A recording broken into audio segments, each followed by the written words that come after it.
them by their Quattro. Mark Brown on Southern California's news leader. Fastball and a soft liner caught at third by Uribe. It was March 31st, 2011, opening day. The Los Angeles Dodgers, behind Clayton Kershaw, beat their rival, the world champion San Francisco Giants, 2-1 in front of 56,000 fans at Dodger Stadium. The game would quickly be forgotten. What happened in the parking lot would not.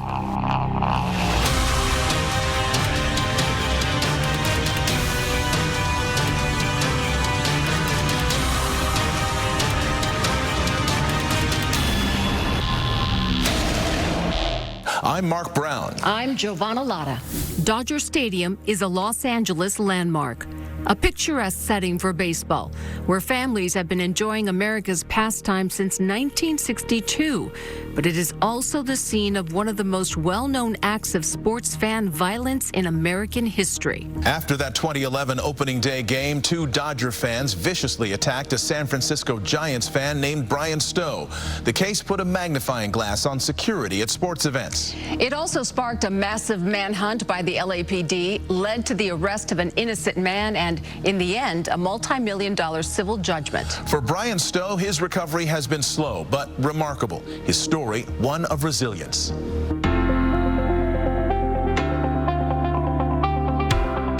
You're Mark? Yeah. Okay. Yeah. I'm Brian as well. Hi. Nice to meet you. Nice to meet you. Brian Stowe is a character, one of a kind. When you meet him, you learn quickly that the severe head injuries he suffered did not rob him of his sense of humor. Let me get his gum out of his mouth. Oh, Mom. Oh, Brian. Oh, my God. Church and being on TV. I hate it. Yeah. Thank you. Yeah, it's frowned upon on television. Yeah. Gum. Taste his Yeah. gum. Could I have my parents removed? The damage, the deep scars are still clearly visible, now more than a dozen years after he was brutally beaten. He lives outside of Santa Cruz, a former paramedic, a father of 2, and a lifelong San Francisco Giants fan. At 54 years old, Stowe still has a long way to go in his recovery, but he has come so far. I'm a good couple years away from being able to walk without assistance, I believe. It was true a few years ago. I don't know if it's still true now that you, because of all your injuries and what you've gone through, you have to take 24.5 pills a day. Is that still true? 24.5 pills per day, every day, and now I'm down to 14 or 15. What did they take from you? My life. I was a healthy paramedic, loved my job, loved my family, and boom, my life changed like that. He doesn't remember that March night of 2011. His memory is forever damaged. He was in the stands of Dodger Stadium with friends for the opening day game. It's a well-known and heated rivalry, the Dodgers and the Giants. Stowe and his friends decked out in their Giants gear. After the game, Stowe's group was walking to their car in the stadium parking lot when Stowe was attacked by 2 men wearing Dodger jerseys. It was a Dodger fan in a Dodger jersey. There's no way to identify him. If I saw him, I could recognize him, but he's gone. Stowe was blindsided, punched on the left side of his head. He fell, hitting his head on the pavement. Witnesses say he was then kicked at least 3 times, also in the head. His friend, Corey Maciel, a fellow paramedic, called 911. He's breathing, he's got a pulse, but he's not conscious. He's got snoring respirations at the moment, bleeding out of his left ear, no response to painful stimuli. We need an ambulance right now. Corey, that dove on me to protect me, goes, Brian, I saw your brain. My skull was split open that much that he saw in my brain. Part of his skull had to be removed. He was placed in a medically induced coma for 9 months. The fact that he's even here at all is as close to a miracle as you will find. Many patients with this degree of bleeding and swelling in the brain, especially on both sides with the skull fractures that Brian had, would not survive this injury. Neurosurgeons Dr. Gabriel Zada and Dr. Peter Gruen at LA General Medical Center treated Brian Stowe. Brian had at least one large fracture with a displaced skull, and that was over a threatening area. The underlying brain had severe swelling and almost what we call contusions or bruising with blood in that area. I wasn't sure when he left here that he was ever going to be different than he was when he left here. He was so unconscious, he was so deeply comatose for so long, and the longer that you're in that state, the less likely it is that you're going to emerge from it.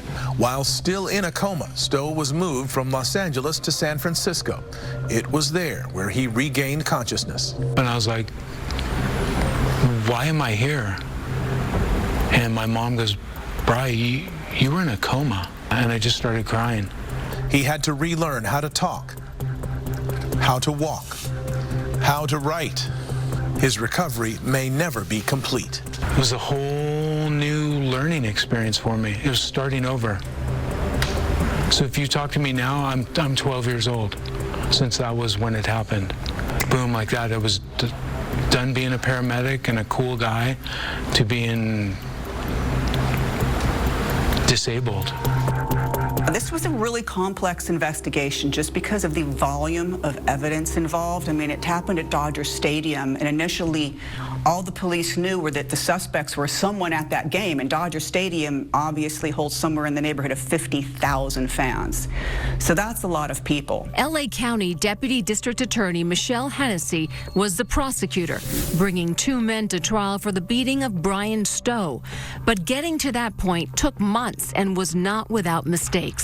The brutal attack horrified the city of Los Angeles and made headlines around the world.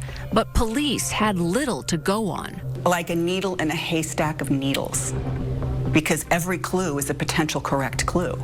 Over 800 clues, and every one of them might be the right clue, and 4 of them were the right clue. But there's no way to know until you investigate them all. Descriptions from witnesses of the 2 men who beat Stowe led to these sketches, which became a regular sight on the news and on billboards.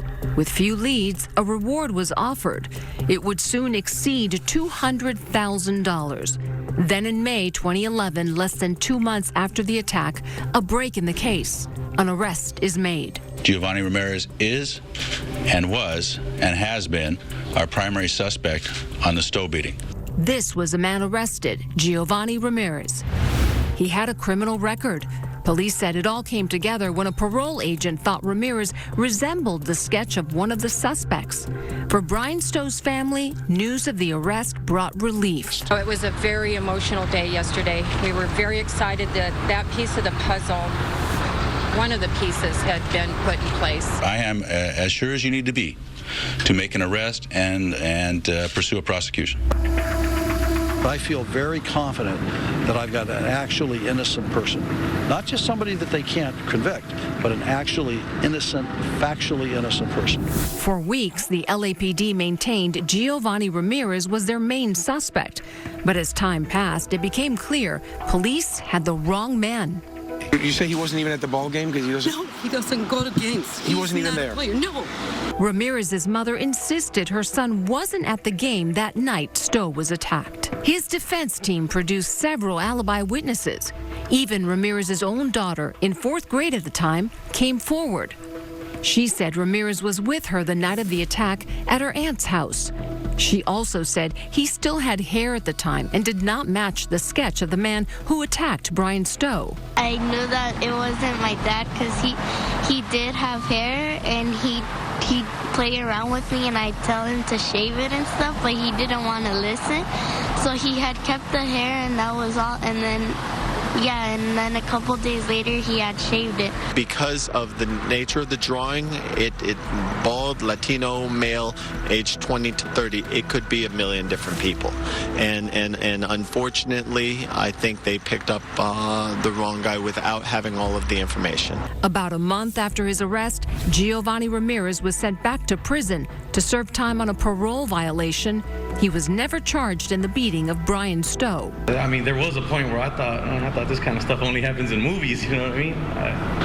It just felt like a giant conspiracy. I was on that road already. I was doing everything that was supposed to be done to stay out of trouble, and then bam, I get hit with this. He would later file a lawsuit against the city of Los Angeles and Police Chief Charlie Beck, claiming his rights were violated. He was dismissed by a federal court judge. The manhunt had stalled. The investigation would now be moved into the hands of the LAPD's elite robbery homicide unit. If RHD hadn't been assigned the case, I do not think would have been solved. Summer is ending, but the savings are endless at Bob's Discount Furniture. With 6, 12, 30, and 60-month financing options and new everyday low prices to make shopping my highly rated living rooms, best-selling bedrooms, and stylish dining sets even more fun. Not to mention my world-famous Bobapedic mattresses. With yummy treats in my cafes, with cookies, coffee, and ice cream for the whole family. And great candy, too. Great indeed, Balloon Bob. Soak up the savings in store or online because the sun never sets on Bob's Discount. Get ready. It's a blockbuster September on Disney+. Holy dewdrop! With the biggest movies, shows, and so much more. A little over the top, don't you think? Plus, a limited time offer. 3 months of Disney Plus with ads for just $1.99 a month. Wow. What are we waiting for? Let's go! It's a blockbuster September, right here on Disney Plus.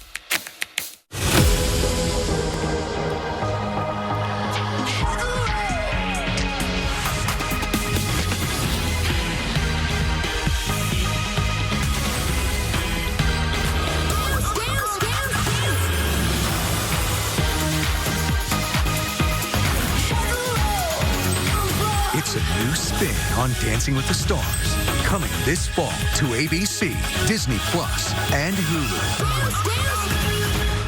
The spell is cast, and ABC-7 wants to give you a chance to experience Halloween time at the Disneyland Resort. Watch Eyewitness News starting Monday at 6 for your chance to win 4 one-day, one-park tickets, only from ABC-7. I keep going. I'm a top-notch dresser, 1-2-stepper, still got the belt, don't buckle under pressure. I keep going. Break it down now. Today we're here to announce the arrest of 3 suspects in the brutal beating of Brian Stowe. Luis Sanchez, age 29, Marvin Norwood, age 30, and Doreen Sanchez, age 31. But just as importantly, I want to tell the world that Giovanni Ramirez is no longer a suspect in this case. By July 2011, 4 months after the attack on Brian Stowe at Dodger Stadium, the LAPD was facing intense pressure to solve this case. With the LAPD's elite robbery homicide unit taking over, 3 new suspects were arrested. The main culprit, Luis Sanchez. He was accused of throwing the punch that sent Stowe crashing to the pavement and then kicking him 3 times in the head. Marvin Norwood was with him, as he would later admit, backing him up. And Doreen Sanchez, Norwood's girlfriend and Louis' sister, was the getaway driver. This time, the ending would be different for the LAPD. This video clearly shows the 3 suspects were at the opening day game. Marvin Norwood is in the foreground. Luis Sanchez is a few seats away in sunglasses. Doreen Sanchez is standing between them. Witnesses said Luis Sanchez was causing trouble all evening. Luis Sanchez was throwing peanuts at Giants fans. He threw a soda at a Giants fan during the game, a female Giants fan. He tried to assault another Giants fan that was walking by during the game, and even after the game in the parking lot before Brian Stowe ever ever arrived in his area, he punched another Giants fan that was walking by. So he was assaulting people long before Brian Stowe came into the picture. During a police interview, Marvin Norwood admitted a fight did happen that night. It's nothing like everyone's saying, man. It was nothing like that. It was Louis up for running over there and trying to pick a fight with 4 people. You know what I mean? Yeah. I up because, you know, I ran over there to help him. And while in lockup, a conversation between Sanchez and Norwood was recorded.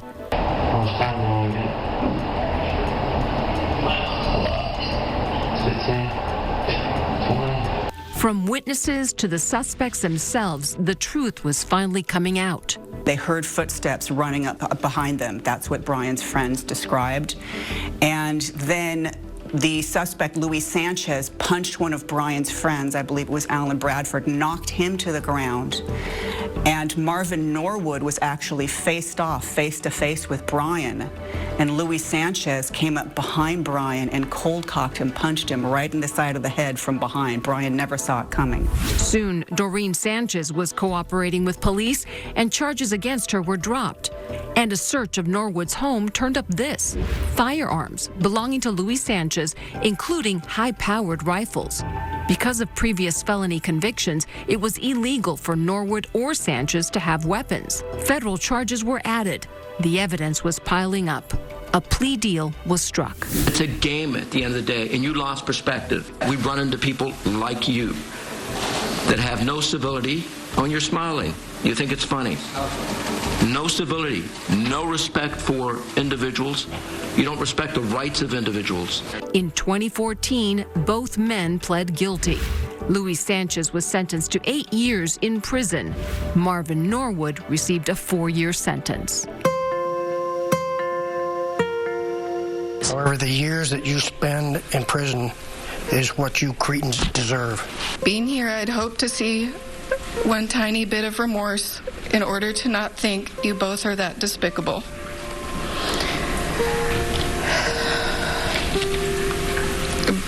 But I don't. The injuries to Brian were so extreme. You know, he has lifelong, unrecoverable injuries that he's never going to be able to move past. Yet our maximum sentence for Mr. Sanchez was 9 years. That's all.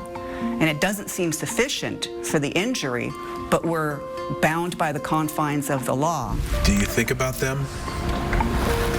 Every single day. Wondering what they're doing. Yeah, one of the guys got 4 years in prison. The other guy got 8 years in prison. So there. I had 5 cardiac arrests that night in the hospital. And that's all they got. It's one of those things where you want to see something get turned around and happen to them.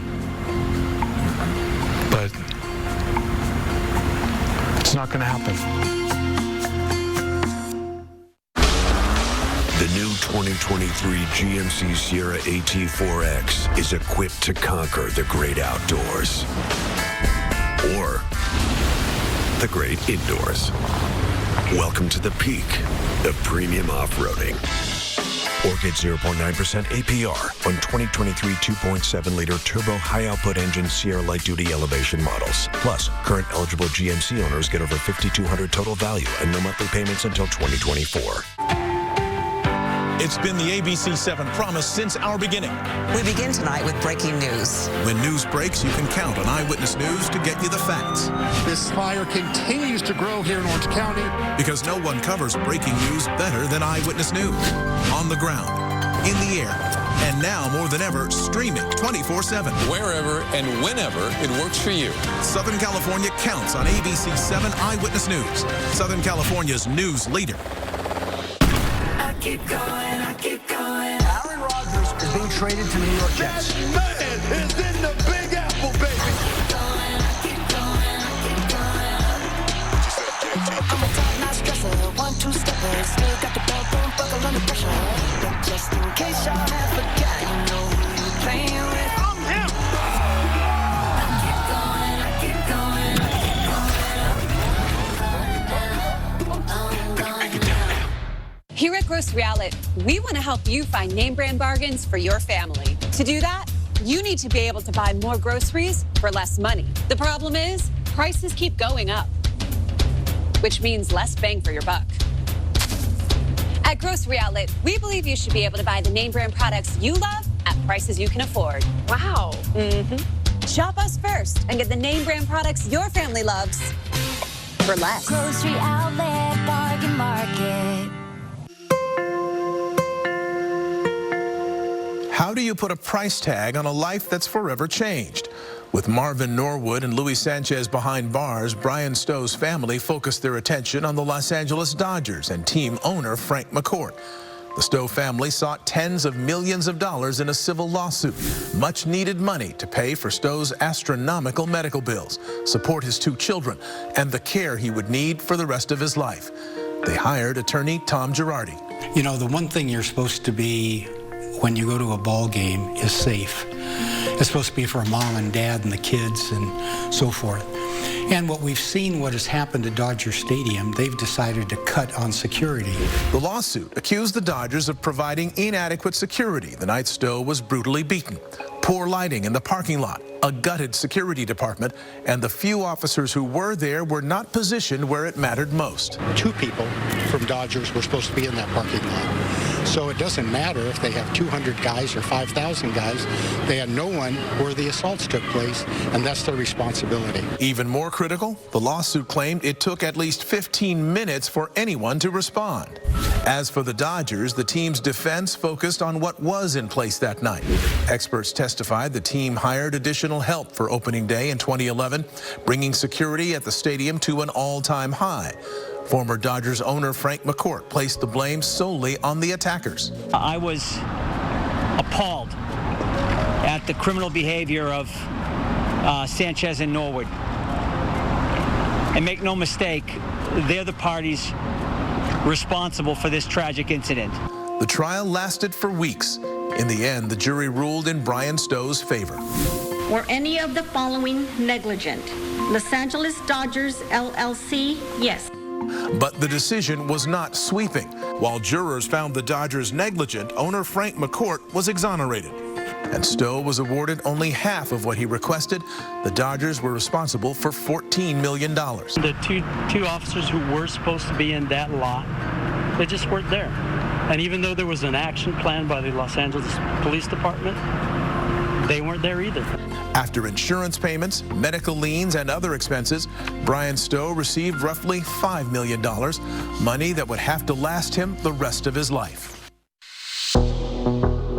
The attack on Brian Stowe and the civil court case placed a spotlight on safety at Dodger Stadium and at facilities across the country. The Stowe incident was something that we hadn't seen much of, an attack outside of the building on the way to their cars or vehicles, and there just hadn't been a lot of that prior to the Stowe incident. Dan Donovan is the founder and managing partner of Stratoscope, a Florida-based company specializing in event security, crowd management, and stadium design. There's ballparks like Dodger Stadium that has so much responsibility with so many parking lots, and then there's ballparks like, Fenway Park that's in a very, urban area where they don't have that responsibility because they don't own that many parking garages. Dodger Stadium sits in Chavez Ravine, a sprawling property where 3 freeways meet. Inside, the largest capacity stadium in Major League Baseball. Outside, it's just as massive, 16,000 parking spots spread across 30 lots. Securing something this expansive can be an exhaustive challenge, but one that needs to be met. Assaults reported by the LAPD with the location being Dodger Stadium or the stadium's address have nearly doubled since before the pandemic and more than tripled since the year Brian Stowe was attacked. Visitors to Dodger Stadium must adhere to a fan code of conduct, a set of rules that, if broken, could end with your ejection from the event, your season tickets pulled, or even your arrest. Off-duty LAPD officers are permitted to work in uniform at a few sites in Los Angeles, Dodger Stadium being one of them, with the Dodgers footing the bill. But we don't know how many officers or security personnel work a regular season game at Dodger Stadium, or the scope of changes made to security after the Brian Stowe assault. When we asked the Dodgers about safety protocols currently in place, the Dodgers offered only a one-sentence response. "We don't discuss our security measures here at the stadium publicly." While the far majority of people attending concerts, baseball games, or other stadium events will have a positive experience, it only takes one incident to change a life forever. That would be my #1 recommendation for all of our fans and guests attending these events. Just know your surroundings, know before you go, report, walk away from problems.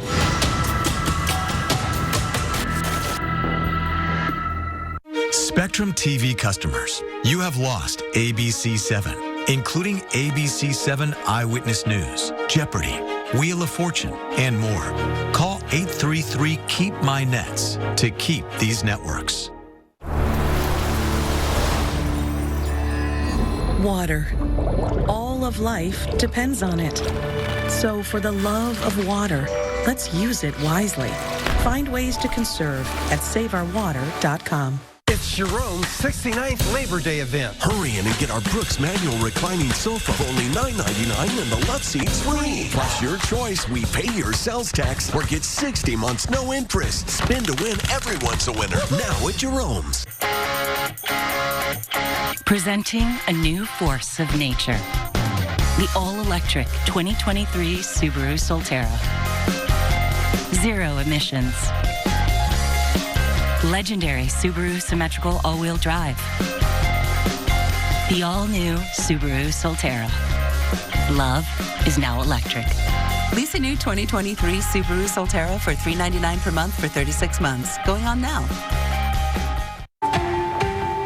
It's been the ABC-7 promise since our beginning. We begin tonight with breaking news. When news breaks, you can count on Eyewitness News to get you the facts. This fire continues to grow here in Orange County. Because no one covers breaking news better than Eyewitness News. On the ground, in the air, and now more than ever, streaming 24/7. Wherever and whenever it works for you. Southern California counts on ABC-7 Eyewitness News, Southern California's news leader. How do you save money when prices are... Seriously? Yeah, we get it. That's why ABC-7 is finding you real savings and putting real money back in your pocket. 7 on your side. Mornings at 5 on Eyewitness News. For Brian Stowe, the journey has been long and difficult, but there have been moments to treasure. In 2021, 10 years after the beating that nearly took his life, he threw out the first pitch at the Giants' home opener.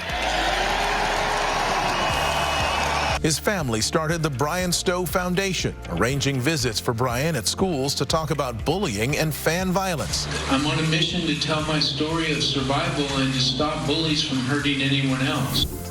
Through it all, the surgeries, the rehabilitation, the court cases, it's clear Brian would not be where he is today without his family. Nice. All the way down. Get the elbow down. All the way. Yeah, nice shot. His son Tyler, now his trainer, helping his dad gain strength. His daughter Tabitha, also close by. He sees her often. His sisters Bonnie and Aaron, who always have his back. And his parents, Dave and Ann, who care for Brian every single day. For them to step up and be there for him, I don't know where he would be. You know, I don't know where we would be if we didn't all have each other, because that's kind of how we got to where we are today. Him and my mom have a special bond, and like we were talking earlier, they're best friends, and they do everything together. She has given up everything for him, of course. She's pretty amazing. The 2 men who beat Brian Stowe have now served their time and are out of prison. For those close to Brian, there's still anger about the sentences they received. And even though he nearly died the last time he visited Dodger Stadium, Brian says he would go back for another Giants-Dodgers game. I'm Mark Brown. I'm Giovanna Lotta. Thanks for watching.